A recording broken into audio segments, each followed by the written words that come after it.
يرفع الله الذين آمنوا منكم والذين أوتوا العلم درجات.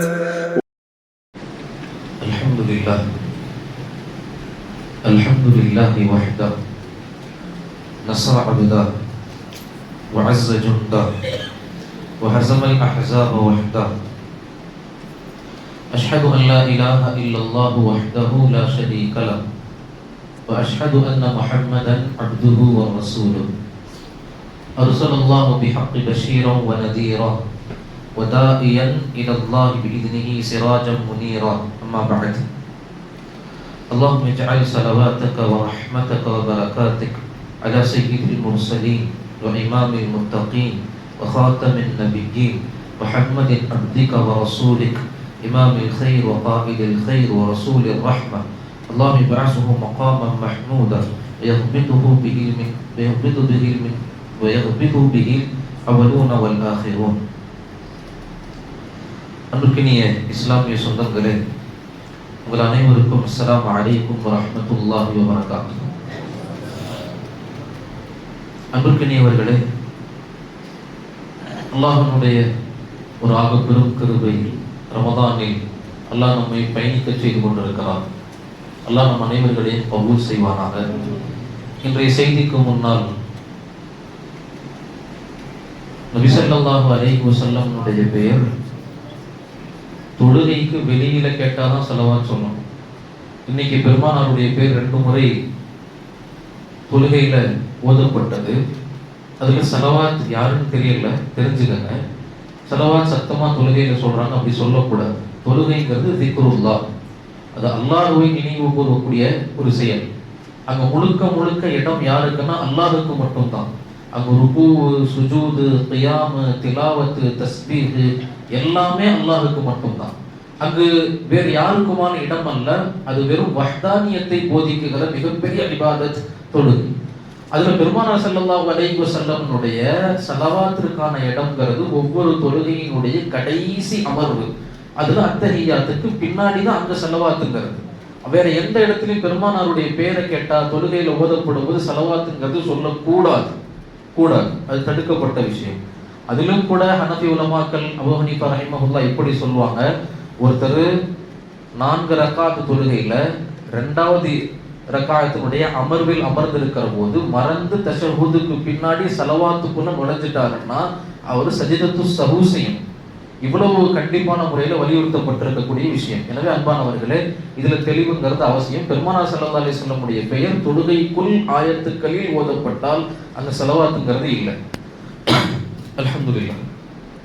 அன்பானவர்களே, உலகத்தினுடைய சூழ்நிலைங்கிறது நாம இருக்கிற ஒரு காலத்தில், அதுவும் குறிப்பாக ரொம்ப போராட்ட களங்கள் தலைவிரித்து ஆடுகிறது. எல்லாருக்கும் எல்லா விதமான பதட்டம். நாம நினைச்சுக்கிட்டு இருந்தோம் சண்டை அங்கதான் போகுது, நமக்கு என்ன பிரச்சனை, நம்ம வேலைக்கு போவோம், நாம சாப்பிடலாம், நம்ம துணி எடுக்கலாம், நாம ரமதான்ல இருக்கலாம்னு நினைச்சுக்கிட்டு இருக்கோம். ஆனா இன்னைக்கு பொருளாதார நெருக்கடி, வீட்டுல சமைக்கிறதுக்கு கேஸ் இல்லை, கஞ்சி காய்ச்சறதுக்கு கேஸ் இல்லை. என்னைக்கு அத்தியாவசிய பொருட்களினுடைய நிலை எவ்வளவு உயருங்கிறது தெரியல. பெட்ரோல் போன்ற அத்தியாவசியமான பொருட்களின் நிலை எவ்வளவு உச்சத்துக்கு போகும் தெரியல. இப்போ எல்லா நேரங்களும் ரொம்ப பதட்டமான ஒரு சூழ்நிலை. அன்பானவர்களே, பெருமானார் ஸல்லல்லாஹு அலைஹி வஸல்லம் கிதாபுல் ஃபிதன் என்று தனி தலையங்கமே ஹதீஸ்ல பேசுவாங்க. கடைசி காலத்தில் ஏற்படுகிற குழப்பங்களும் நெருக்கடிகளும், அந்த காலத்துல ஒரு முஸ்லிம் என்னென்னலாம் செய்யணுங்கிற வழிகாட்டலும் நபி ஸல்லல்லாஹு அலைஹி வஸல்லம் சொல்லுவாங்க. அதுல அல்லாஹ்வினுடைய அற்புதமான ஒரு பாக்கியம் தான் சொல்லணும். இப்படிப்பட்ட ஒரு கடுமையான சூழ்நிலைக்கு நடுவுல அல்லாஹ் அதனுடைய தாக்கத்தை நம்மள இப்பதான் ஆரம்பிச்சிருக்கிறா, இன்னும் முழுமையா ஆரம்பிக்கல. அப்போ வெறும் விலை உயர்வுங்கிற தகவலை கேட்டு நம்ம இவ்வளவு கஷ்டப்படுறோம். அந்த களத்துல நிக்கிற முஸ்லிம்களுடைய நிலை எப்படி இருக்குன்னு கொஞ்சம் யோசிச்சு பாருங்க. அன்பானவர்களே, அப்போ அல்லாஹ் தஆலா நமக்கு இந்த காலத்துல ரொம்ப அற்புதமான ஒரு தருணத்தை தந்திருக்கிறான்னு அல்லாஹ் ரொம்ப புகழணும்.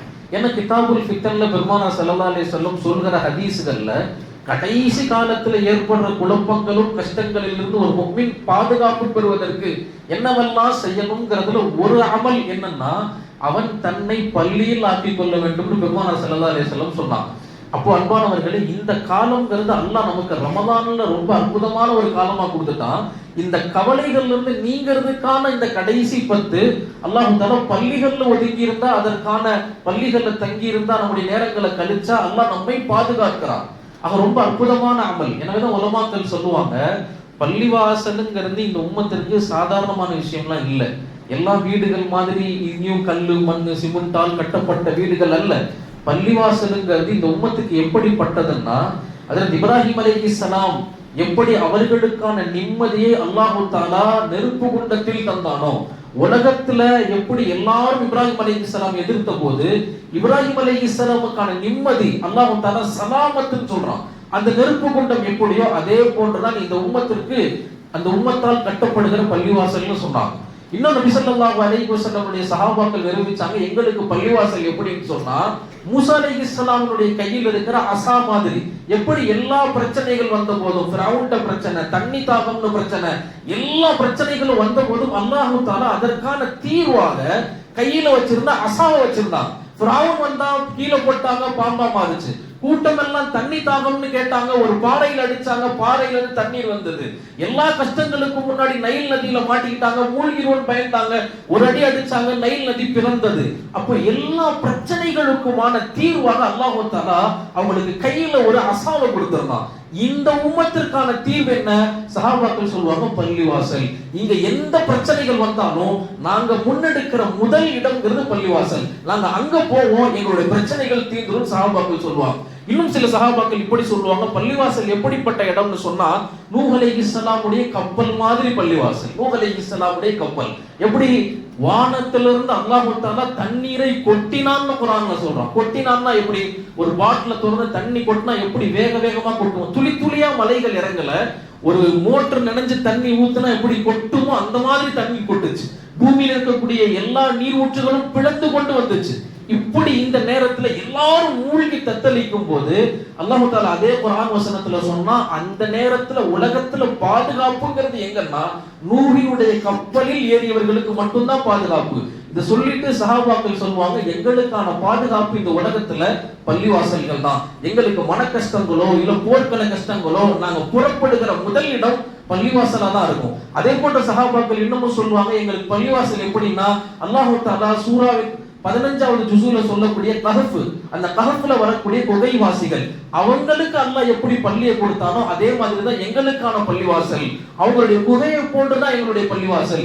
ஈமானிய குழப்பம் தலைவிரிச்சு ஆடினப்போ அந்த காலத்தினுடைய வாலிபர்கள் பயந்து, ரப்பே எங்க ஈமான பாதுகாக்கணும், நாங்க எங்க போறதுன்னு கேட்டாங்க. அல்லாஹ் இந்த குகைக்கு போங்கன்னு சொன்னான். அந்த குகைக்கு போய் தங்கினாங்கல்ல, அந்த மாதிரி குகைதான் நம்முடைய பகுதியில் இருக்கக்கூடிய ஒவ்வொரு பள்ளிவாசல்களும். அப்படி அந்த பள்ளிக்குள்ள வந்துட்டா என்ன நடக்கும்? உலகம் வியக்கும் அற்புதங்கள் நடக்கும். அந்த பள்ளிக்குள்ள வந்துட்டா என்ன நடந்துச்சு? அதான் அந்த குகையில நடந்துச்சு. 300க்கும் மேற்பட்ட வருடங்களை அல்லாஹ் தஆலா நிம்மதியான தூக்கத்தை கொடுத்தான். அதே மாதிரி இந்த பள்ளிக்குள்ள வந்து அல்லாஹ் தஞ்சம் அடைஞ்சு கையேந்தனா அல்லாஹ் உலகத்தை அசைத்து பார்க்கும் அளவிற்கான ஆகப்பெரிய அற்புதங்களை இந்த பள்ளிவாசலின் மூலமாக அல்லாஹ் தஆலா இந்த சமூகத்திற்கு ஏற்படுத்தி காட்டுவான் என்பது சஹாபாக்களுடைய மிகப்பெரிய வாக்கு. அன்பானவர்களே, எனவேதான் நபி ஸல்லல்லாஹு அலைஹி வஸல்லம் எந்த ஊருக்கு போனாலும் என்ன கஷ்டம் இருந்தாலும் முதல்ல கை வச்சு கட்டினது பள்ளிவாசல். குபாவுக்கு போறாங்க, உயிர் பயம். அங்க எந்த அளவுக்குன்னா பெருமானார் கிடைச்சா கொண்டுடலாம் அப்படின்ற அளவுக்கான நிலை. குபாவுக்கு வந்த முஹம்மது ஸல்லல்லாஹு அலைஹி வஸல்லம் முதல்ல கையில் எடுத்த பணி பள்ளிவாசல். அங்கிருந்து மதீனாவுக்கு வந்த உடனே முதல்ல கையில் எடுத்த பணி பள்ளிவாசல். அப்போ இந்த உம்மத்திற்கான மிக முக்கியமான தஞ்சம் புகும் இடம்ங்கிறது பள்ளிவாசல். அப்போ என்ன கவலையா இருந்தாலும் சரி, என்ன கஷ்டமா இருந்தாலும் சரி, பாதுகாப்பின்மையா இருந்தாலும் சரி, இந்த உம்மத்திற்கான முழு பாதுகாப்பு, கவலை நிவர்த்தி செய்யப்படுகிற இடங்கள், அவங்களுடைய கஷ்டங்கள் அழிக்கப்படுகிற இடங்கள் பள்ளிவாசல் அப்படின்னு சொல்லி இதன் மூலமாக பெருமானார் ஸல்லல்லாஹு அலைஹி வஸல்லம் நமக்கு உணர்த்தி காட்டுகிறார்கள். அன்பானவர்களே, இப்போ அந்த பள்ளிவாசலுக்குள்ள நம்முடைய நிலைமைகள் எப்படி இருக்கு அது சார்ந்ததான் 2 அமல் சுருக்கமா சொல்லி முடிச்சிருவேன். முதலாவது அன்பானவர்களே, பள்ளிவாசல்கள்ல அமல் என்ன அமல் ரொம்ப முக்கியம் அப்படின்னா, பள்ளிவாசல்ல அமல்களுக்கெல்லாம் மிகப்பெரிய முக்கியமான அமல் ஹஷியத், இறை பயம். அதுதான் பள்ளிவாசல்ல இருக்கணும். தொழுகிறாரு ஆனா ஹஷியத் இல்ல, பள்ளிவாசல்ல பிரயோஜனம் இல்லை. திக்ர் செய்யறாரு, இறை பயம் இல்ல, கவனம் எங்கேயோ இருக்குது, பிரயோஜனம் இல்லை. குர்ஆன் ஓதுறாரு, என்னன்னே கவனம் இல்லை, ஏதோ ஒரு கவனத்துல குர்ஆன்ல அசட்டையா ஓதுறாரு, பிரயோஜனம் இல்லை. அன்பானவர்களே, பள்ளிவாசலுக்குள்ள உள்ள வர்ற நீங்க அற்புதங்களை சுமைக்கணும்னா அதற்கான முதல் தலைவாசலுங்கிறது ஹஷியத், இறை பயம். இதத்தான் அல்லாஹ் தஆலா குர்ஆன்ல சொல்றான், யாருடைய உள்ளத்துல இறை பயம் இல்லையோ, இறை சிந்தனை இல்லையோ, அவங்களுடைய உள்ளம் செத்து போன உள்ளம் அல்லாஹ் தஆலா குர்ஆன்ல சொல்றான். அன்பானவர்களே, அப்போ இந்த உள்ளத்தை எப்படி உயிருள்ள உள்ளமா மாத்துறது? ரொம்ப சாதாரண விஷயம் தான். கடைக்கு போய் உட்கார்ந்துருக்கோம், ஒரு கடை வச்சிருக்கிறவர் கடையில போய் உட்கார்ந்து இருந்தாருன்னா அவருடைய கவனம் எல்லாம் என்னவா இருக்கும்? கடை சார்ந்ததா தான் இருக்கும். எவ்வளவு பொருள் வந்திருக்குது, எவ்வளவு பொருள் வித்திருக்கிறோம், அடுத்து எவ்வளவு பொருள் எடுத்தா என்ன லாபம், கவனம் முழுக்க கடையா தான் இருக்கும். வியாபாரம் முடிகிற வரைக்கும் வியாபாரமா தான் இருக்கும். அங்கிருந்து நேரா வீட்டுக்கு வந்தாருன்னா யோசிச்சு பாருங்க, கவனம் என்னவா இருக்கும்? வீடா இருக்கும். காலையில ஸ்கூலுக்கு போனானா, அவன் சாப்பிட்டானா, இன்னைக்கு வீட்டுக்கு மல்லிகை சாமான்லாம் சரியா போச்சா, நாளைக்கு என்ன வேணும், வீட்டுக்கு வந்தா வீட்டினுடைய சிந்தனையா தான் இருக்கும். அன்பானவர்கள், ஒரு டூருக்கு புறப்படுறாரு, சிந்தனை முழுக்க என்னவா இருக்கும்? டூரா தான் இருக்கும். அப்போ ஒவ்வொரு மனிதனுடைய அசலே அந்தந்த இடங்களுக்கு வரும்போது அந்தந்த சிந்தனைகள். ஆனா பள்ளிவாசலுக்குள்ள வரும்போது உலகத்தினுடைய எல்லா சிந்தனைகளும் ஒன்று சேருது. அப்போ இந்த இடத்தினுடைய பரிபூர்ணமா நம்ம உணர்ந்திருக்கிறோமா? இந்த இடத்துல நம்ம பரிபூர்ணமான சிந்தனையாளர்களா இருந்திருக்கிறோமா? கொஞ்சம் யோசிக்கணும். எந்தெந்த இடத்துக்கு என்னென்ன சிந்தனைகள் தேவையோ அதையட கவனமாக நம்ம சிந்திக்கிறப்போ பள்ளிவாசல்ல மிக முக்கியமான சிந்தனைங்கிறது என்னது? அல்லாஹ்வுடைய சிந்தனை. அந்த சிந்தனை நமக்கு பள்ளிவாசல்ல இருக்குதா? இந்த அமல செஞ்சா அது நசீபாகும்னு அல்லாமா இப்னு கய்யூம் அல் ஜௌஸி ரஹிமஹுல்லாஹ் சொல்றாங்க. என்ன அமல் அது? ரொம்ப அற்புதமான ஒரே அமல். இந்த அமலை எப்ப செய்யணும் அப்படின்னு சொன்னா, இந்த அமலை ஆரம்பமாக ஒவ்வொரு ஃபஜ்ருடைய பாங்குக்கு பிறகு இகாமத்துக்கு உள்ளார். ஃபஜ்ருடைய பாங்கு சொல்லி முடிச்சதிலிருந்து இகாமத்துக்கு முன்னாடி இந்த தஸ்பீஹ 40 தடவை செஞ்சீங்கன்னா அல்லாஹ் இப்னு கய்யூம் சொல்றாங்க, நிச்சயமாக அப்படின்னு வார்த்தை பயன்படுத்துறாங்க. நிச்சயமாக, கட்டாயமாக அல்லாஹ் உங்களின் உள்ளங்களை ஒளிமயமாக்குகிறான், உயிருள்ள கல்புகளாக மாற்றுகிறான். அப்படின்னா தக்பீர் கட்டினா அல்லாஹ்வுடைய சிந்தனை வரும். உலகத்துல எந்த மூலையில இருந்தாலும் அந்த கல்பு துடிச்சுக்கிட்டே இருக்கிற ஒவ்வொரு காலமும் அல்லாஹ் அல்லாஹ் துடிக்கும். இந்த நசீப் அல்லாஹ் தர்றான். அது என்ன அமல்? ரொம்ப சாதாரண சின்ன திக்ர், ஒன்னே ஒண்ணுதான், யா ஹய்யு யா கய்யூம். அன்பானவர்களே, இந்த வார்த்தை இருக்குது, இது நபி ஸல்லல்லாஹு அலைஹி வஸல்லம் உடைய அநேகமான துஆல இந்த வார்த்தை உண்டு. அதிலும் குறிப்பா பத்ரு களத்தினுடைய நைட்டு நேரம் இப்னு மஸ்ஊத் ரலியல்லாஹு அன்ஹு சொல்லுவார்கள், நபி ஸல்லல்லாஹு அலைஹி வஸல்லம் நைட்டு முழுக்க சுஜூதுல இருந்து துஆ செஞ்சாங்க. அதுல நான் அதிகமா கேட்ட சப்தங்கிறது யா ஹய்யு யா கய்யூம், யா ஹய்யு யா கய்யூம், யா ஹய்யு யா கய்யூம். இதத்தான் பெருமானார் அதிகமா சொல்லி சொல்லி துஆ செஞ்சாங்க. அப்ப துஆ ஏற்றுக்கொள்ளப்படுவதற்கான மிக முக்கியமான தாரக மந்திரம் அதுல ஒண்ணு யா ஹய்யு யா கய்யூம். இப்போ இந்த தஸ்பீஹ் பாருங்க, யா ஹய்யு யா கய்யூம் லா இலாஹ இல்லா அன்த பிரஹ்மதிக அஸ்தகீஸ். மூணே தான், யா ஹய்யு யா கய்யூம் லா இலாஹ இல்லா அன்த பிரஹ்மதிக அஸ்தகீஸ். இந்த மூணு, இதை 40 தடவை ஃபஜ்ருடைய பாங்குக்கு பின்னாடி ஃபஜ்ருடைய இகாமத்துக்கு நடுவுல வல்லமையா சொல்லி கொண்டு வந்தா அல்லாஹ் தஆலா அவருடைய கல்பை உயிருள்ள கல்பாக மாற்றுகிறான் என்று பெருமானார் ஸல்லல்லாஹு அலைஹி வஸல்லம் உடைய வழியில அல்லாஹ் இப்னு கய்யூம் ரஹிமஹுல்லாஹ் விளக்கி காமிச்சாங்க. இன்னைக்கான இரண்டாவது அமல் என்ன? இந்த கடைசி பத்துல நம்ம அதிகமா கேட்க வேண்டிய துஆ. இந்த துஆ ஸல்லல்லாஹு அலைஹி வஸல்லம் அவர்களே சொல்லி தருகிறார்கள். திர்மிதியில இந்த ஹதீஸ் வருது, யார் ஒருவர் காலையில இந்த துஆவை 7 முறை, மாலையில இந்த துஆவை 7 முறை ஓதுகிறாரோ, ஓதிவிட்டு அன்றைய மாலை அவர் மரணித்து விட்டாலோ, இல்லத்தி ஓதிட்டு அன்றைய காலை அவர் மரணித்து விட்டாலோ, அல்லாஹ் அவருக்கு நரகத்தை ஹராமாக்குகிறான் அப்படின்னு சொல்லி நபி ஸல்லல்லாஹு அலைஹி வஸல்லம் சொல்றாங்க. என்ன துஆ அது? நம்ம அடிக்கடி காதுல கேட்கிற துஆ, அல்லாஹும்ம அஜிர்னி மினன் நார். அல்லாஹ் நரகத்தை விட்டு என்ன பாதுகாத்துன்னு ஒரு முஃமின் ஓர்மையான முறையில காலையில 7 முறை ஓதுனா மாலை வரைக்கும், மாலையில 7 முறை ஓதுனா மறுநாள் காலை வரைக்கும் அல்லாஹ் தஆலா நரகத்திலிருந்து பாதுகாப்பு தேடுகிறான். அல்லாஹ் அமல் செய்கிற தௌஃபீக்கை தருவானாக. இந்த 2 அமல்கள், ஒன்னு கல்ப புத்துணர்ச்சியாக்குகிற அமல், இன்னொன்னு நரகத்தை விட்டு பாதுகாக்குகிற அமல். அல்லாஹ் அமல் செய்கிற தௌஃபீக்கை நம் அனைவர்களுக்கும் தருவானாக. ஆமீன். வாஹிரு தவானா அல்ஹம்துலில்லாஹி ரப்பில் ஆலமீன். அஸ்ஸலாமு அலைக்கும் வரஹ்மத்துல்லாஹி வபரகாத்துஹு.